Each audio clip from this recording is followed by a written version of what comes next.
Hi guys, this is Lashette from Scarlet Moon Creations and I'm back with a new video. This is my mid-July wrap-up where I talk about the first half of the books I read in the month of July.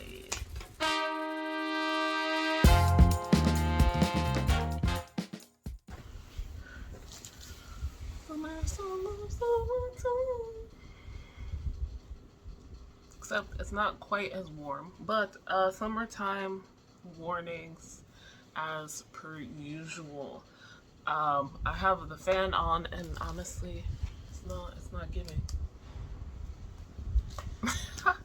So you might hear some ambient noise and the window is open. I live on a main street. So you might hear some outside noises like cars driving by and people walking and talking on their phones or to each other. So please bear with it. I will edit out any loud noises as best I can. Just fair warning for the rest of this video. Okay, so let's jump into the books. The first few books I've read this month were all ebooks actually. So book number 1 was That Time I Got Drunk and Yeeted a Love Potion at a Werewolf. I had to look off to the side to see the whole title.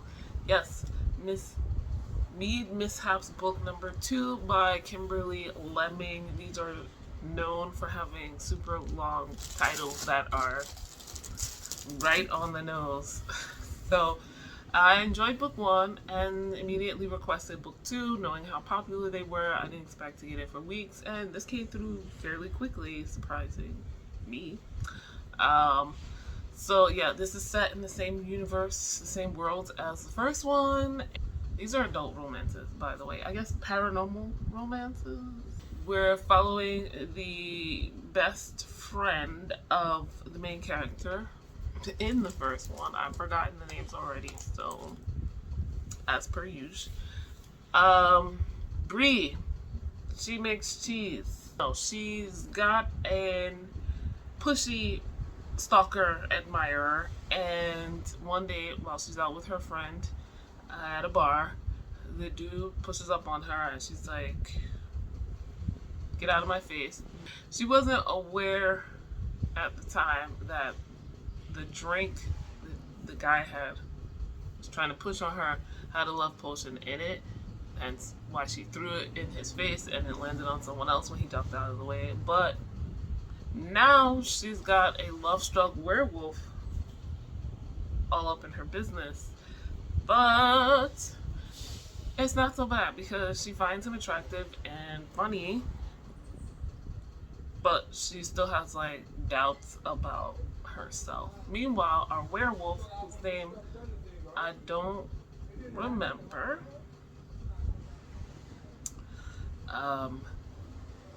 is sure that he's not under a love spell. He has just instantly sighted his mate and doesn't want to give up, while not crossing too many boundaries. Meanwhile, the plot, the events of the last book, is not quite done with everyone yet.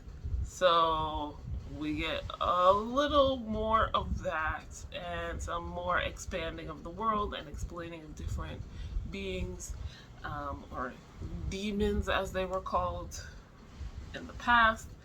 So I enjoyed it. For what it was. This one was quicker for me, and I felt like there were less plot conveniences because the author wasn't trying to do as much. Like, she didn't have her characters traveling all over the planet, apparently. This one. They stayed in the town, and so they weren't convenient in time, especially. But I think that helped me enjoy it a little bit more, in addition to just knowing the writing style and all of that better. I wound up giving it a 4.5 stars. I think the third book is about the long lost sister from the first book. So I'm looking forward to that, to finding out what happened to the girl. Okay. The next book I finished was the final book in the Rainwild Chronicles, book 4, Blood of Dragons by Robin Hobb. I will put a link to the live show for this. We had a whole discussion about it, which we enjoyed. I gave it 3.5 stars, so not my favorite, but I still enjoyed it. I felt like some stuff at the end didn't quite wrap up properly for me. So, an irritating thing, but a small irritation. And any irritation is not like a dislike. It's like, alright. I'll get over it. I finished the whole book, obviously.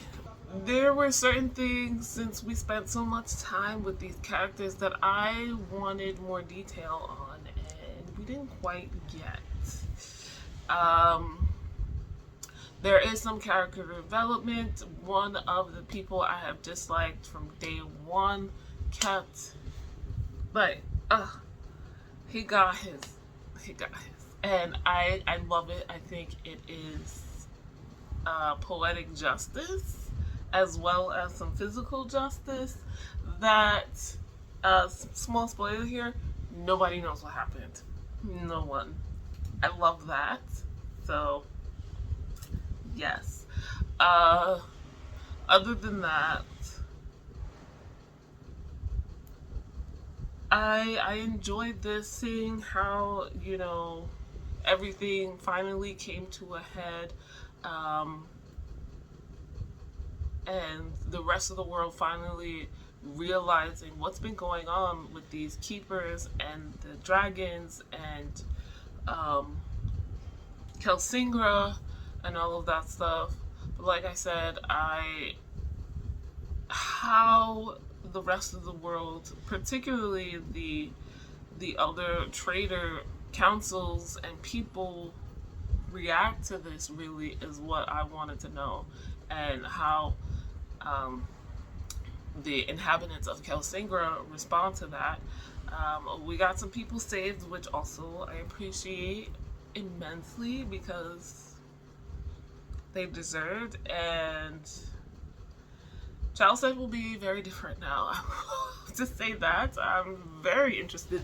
I think that will definitely come up in the next series, which is the last one of the overarching realm of the Elderling. The Fits and the Fool is the last trilogy, the last 3 books out of 15 or 16 that we've been reading. And just so you guys know, that will happen next year. So, yeah, I gave this 3.5 stars. Some things I would have liked more detail with wrapping up, with the stakes being as high as they were. I would have liked a little bit more, but there was some nice cozy moments towards the end too, which I super appreciated. So yeah, didn't dislike, just I felt could have been more. The last book I'm going to talk about in this video, and the next one that I finished, is Fantastic Four Life Story by Mark Russell and who else? This is a comic book, a collection. Nolan Woodard illustrator, Sean Izaski illustrator, and Joe Caramagna illustrator. So last year I read Spider-Man Life Story, and that was part of the Realm of Comics book club. And Ashley from Realm of Comics mentioned that she had read this as well. Not a big Fantastic Four fan, so I haven't read nearly as many comics, like not even close. Have I read any? Possibly, because my dad has a lot. I can't imagine that he has none. Anyway, I've seen various cartoons, TV shows, movies, and whatnot. I don't dislike them, but there's not enough to pull me in character-wise to care really what happens to them. But I know who they are and the main villains that they've come up against, right? The big storylines that are really popular. So I was intrigued. I think this, just like the Spider-Man life story, might be a good entry point for the Fantastic Four.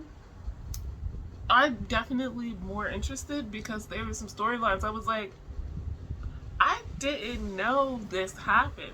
Somebody dies, and I have to check when, but if it's in the decade that it's seemingly happens in this book, I missed that. And I was like, how did I miss that? And then I realized later on why that happened. These life story volumes are created over the span of the run of these characters. So I think it's from the 50s to now, or the 60s, because we start in like the space race time frame to now, and so it's like these were created in honor of the anniversary of Marvel. Each issue is 1 decade. We see everything that's happened, or major plot points that's happened with the Fantastic Four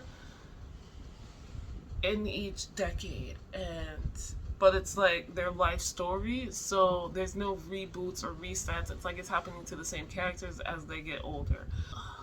It was really fascinating. I gave it 4.5 stars for somebody who does not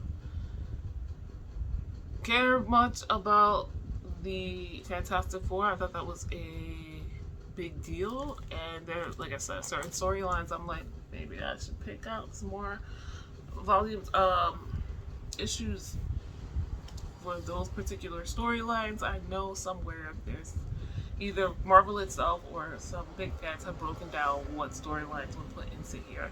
So I am looking forward to that. And that is all I'm going to talk to you about today. Guys, like this video if you liked it, subscribe. If you're new, hit the notification bell so you know when the next video is coming. The second half of the month of July. You'll get it soon, I promise. Links in the description to all of the books I've talked about and anyone I may have mentioned. And there's links to my Storygraph and Goodreads if you'd like to follow me anywhere else and see how I'm doing as I go through the books.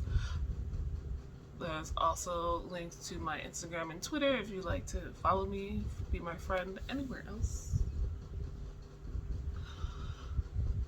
There's a 10% off discount code to my Etsy shop where I make all natural bath and body products, magical and mundane purposes, and a link to my Patreon account. The grapefruit tier is specifically for you guys, those who like my bookish content. I have exclusive videos that you can only watch over there, and have, what do you call them, on the sunset tier there's early access to all of my videos here on my channel, so if you want to see things ahead of time you can. And that is it for me today, guys. Thank you so much for watching. I'll see you in the next video. Bye.